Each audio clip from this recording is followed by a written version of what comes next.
hi booktube, welcome to Jackie's Literary Corner. I am Jackie and I'm going to tell you about some books that I think would be great for summer that I've read. And I'm also going to tell you about books, well actually I might make that a separate video because, then this video would be super long. So this video I will talk to you about the books that I've read that would be great for, that I think personally would be great for summer reads, and then I'll make another video where I talk about the books that I haven't read that I think would be great, that I believe, that could be summer reads, that could be great for summer reads. Okay, so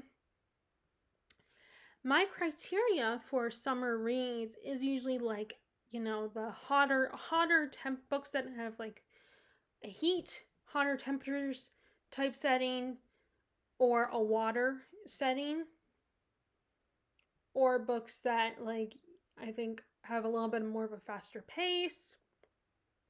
Of course, not all these are fast paced, and some of them just take place during the summer, obviously, or like they involve aspects of the summer, not just, heat and water, but also, they also include activities that people do during the summer.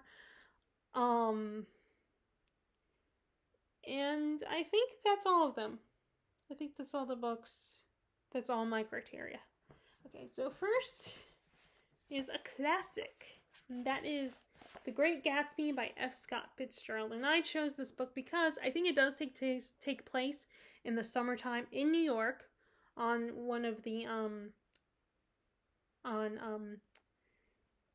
I think the setting is, it's in New York, but the, where the location where they live, West Egg and East Egg, I think it was what the other side is called. I don't think that actually those places that actually exist, and it's on a lake. And also the characters are, there's a lot of partying and drinking, and there's summer romance, like little flings, and it does end on a sad note.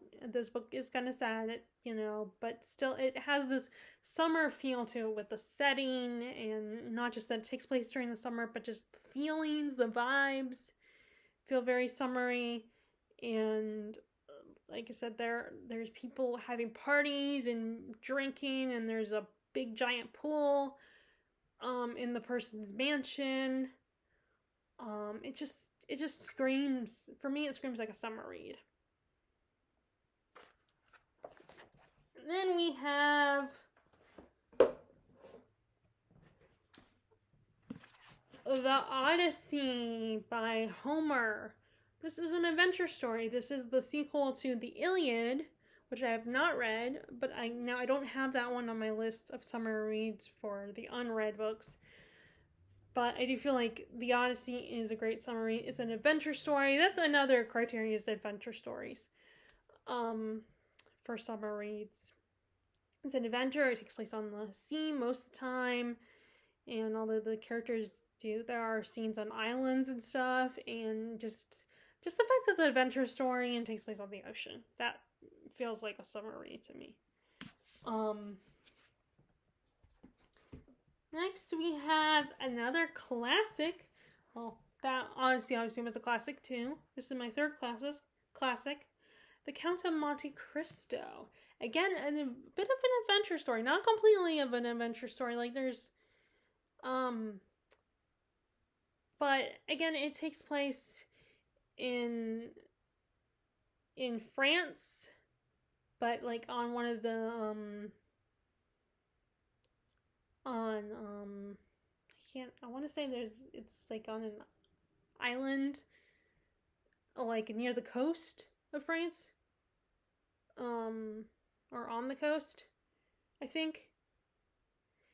And there are some drinking in this one too, and there's characters having dinner parties, and I know, again, it just feels like a summer read because of what the characters are doing, and just kind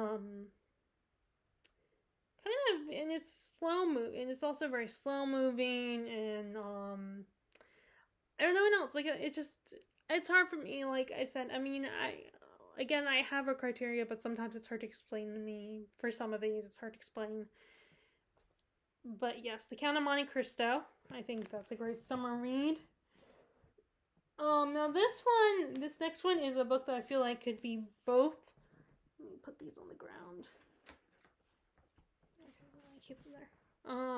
This could be both a summer read, and I also thought it would be great for, you know, the autumn season as well, or even Christmas time, which you'll get in a minute when I show it to you. And that is Nosfor A2 by Joe Hill, because half this book takes place during the summertime.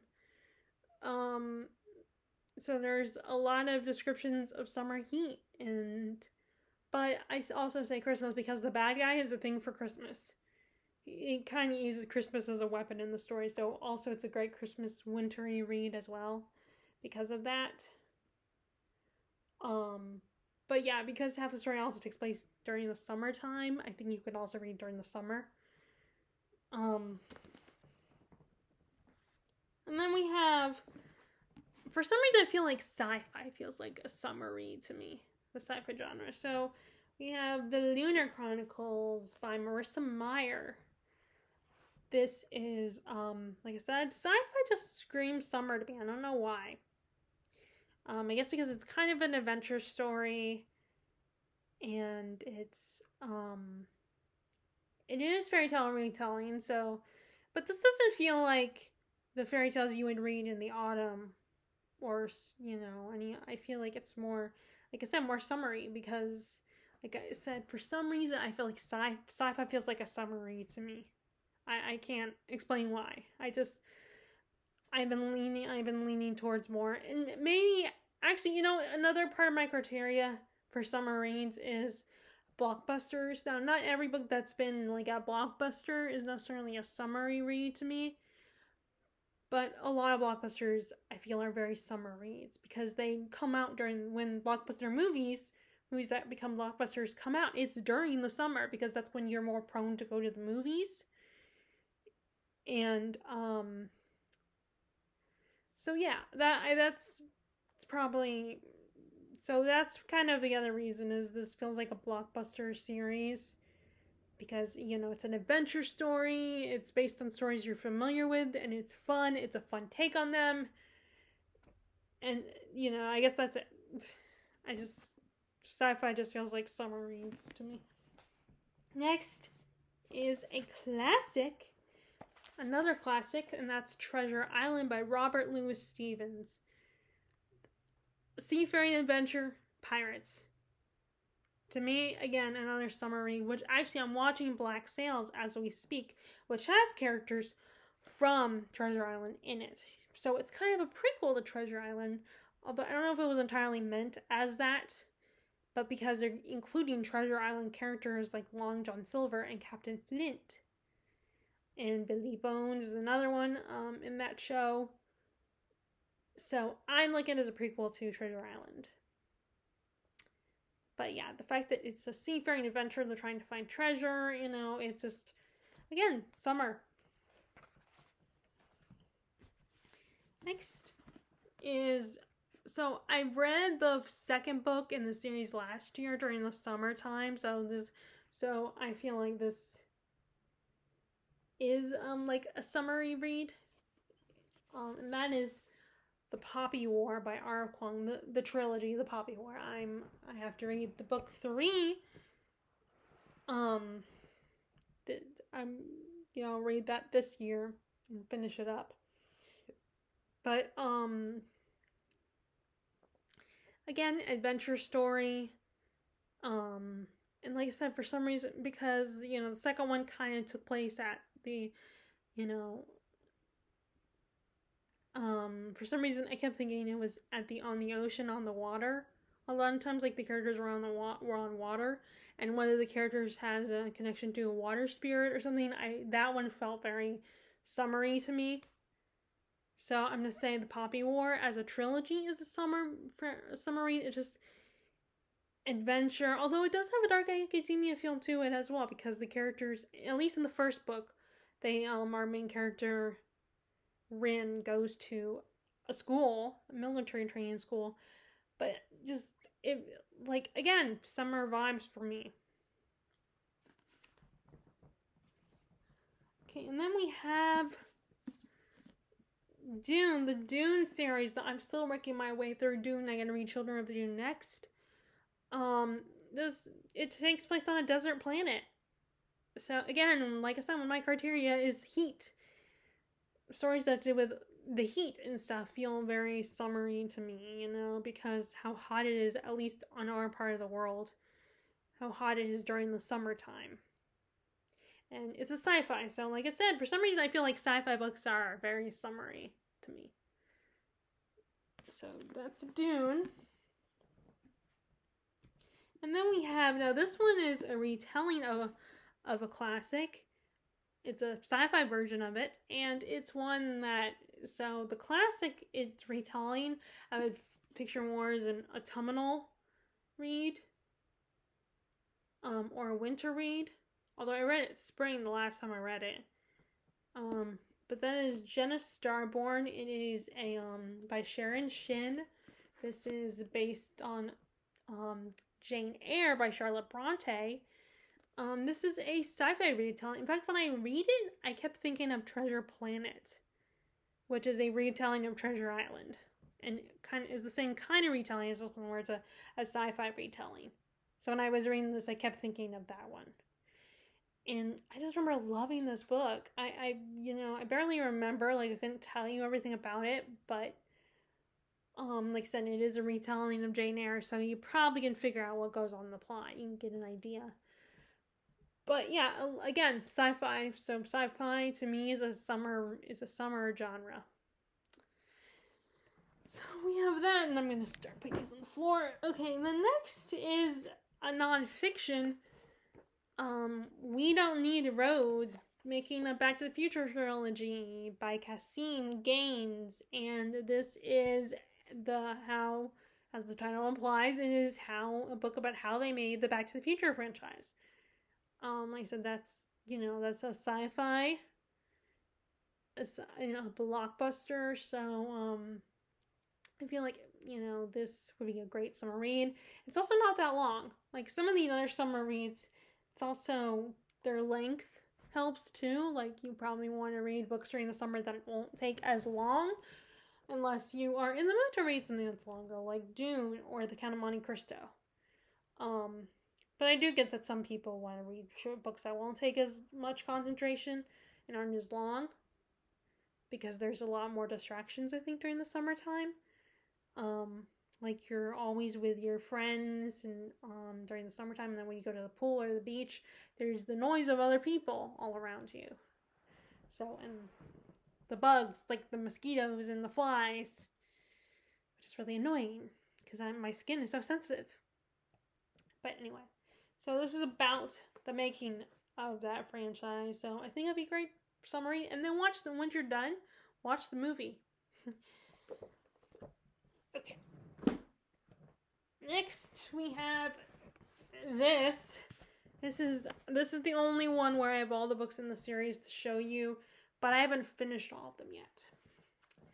And that is The Lies of Loch, Lamar, the Gentleman Bastard series. It takes place in a setting that reminds me of Italy. Like, France, despite the fact that I have Count of Monte Cristo on this list, France, I usually think of spring for some reason. And while Italy, I think more of the summertime, because it's, again, it's an island. So you're surrounded by, you have all these waterways and gondoliers riding by. So because the series, the setting comes off as a very Italian-esque setting, I feel like this is great for summertime, this series. I haven't finished it yet, but he also is not finished publishing it, Scott Lynch. So I gotta read The Public of Thieves. Like, I debated about continuing because it's been so long. But I mean, this is one of those series where I feel like even if he doesn't finish it, I feel like so far the impressions I got from the first two books, the endings feel very complete. Although there are a little bit of cliffhangers. Like there's the hint of a character finally appearing in person in this last book, The Republic of Thieves. But the second book is... The second book is definitely a summer read because, for me at least, because of its, it's the characters are being forced to become pirates, although they're not very good at it. So it's a seafaring adventure story. So yeah, like I said, adventure stories, especially seafaring ones, to me are very summery. Okay. Next we have back to the classics, Persuasion by Jane Austen. So this takes place on the coast. So that's why I think it's a great summer read. And there are a lot of times where characters are walking along the, close to the water, I think.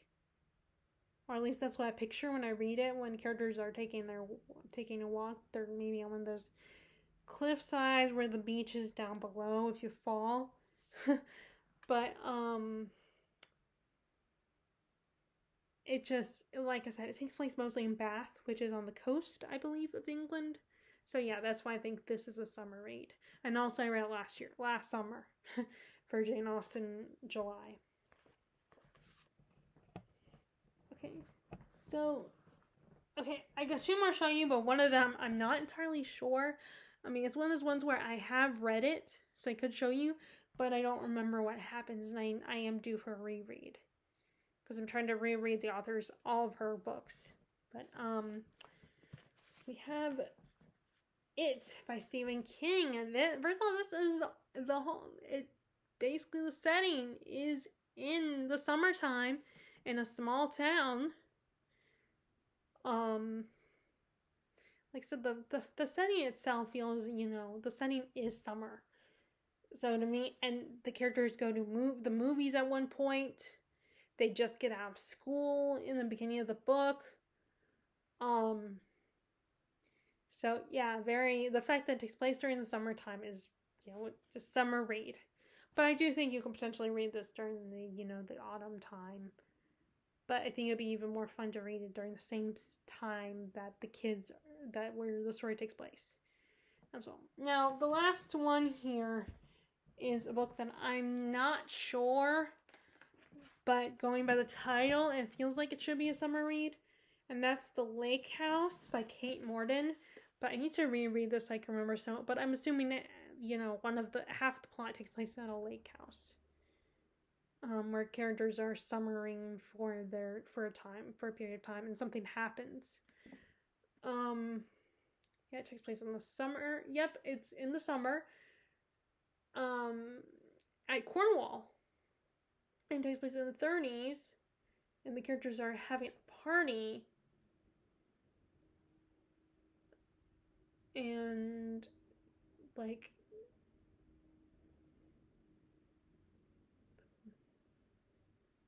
sorry, it's been so long since I read this, so I don't remember, but like I said, I was going by that back then. It's the lake house. It takes place at a lake house, so I feel like that gives me a feeling that's a very summery book, or at least So yeah, so those are my summer books that I think are perfect for the summertime. Do you guys have any summer books that you think are great for the summertime? Now, I'm not a seasonal reader. I just thought it would be kind of fun to go through my books and list the ones that I think will be great for different seasons. I just think the idea is kind of fun to explore, but I'm not good at pursuing it further than that by actually reading certain books during the summertime or during other seasons. Although there are some books I'm probably more drawn to than others during certain seasons, and then of course I think BookTube really helps, especially me trying to participate in readathons and stuff like that. The month-long ones, that is. Okay, so like I said, if you have any summer books that you think are great for summertime, feel free to share in the comments below. And if you guys like this video, be sure to give it a thumbs up, click subscribe if you haven't already, click the bell notification button if you want to be notified when I post my latest videos. And I hope you're enjoying your reading, and I will talk to you all later. All right, bye!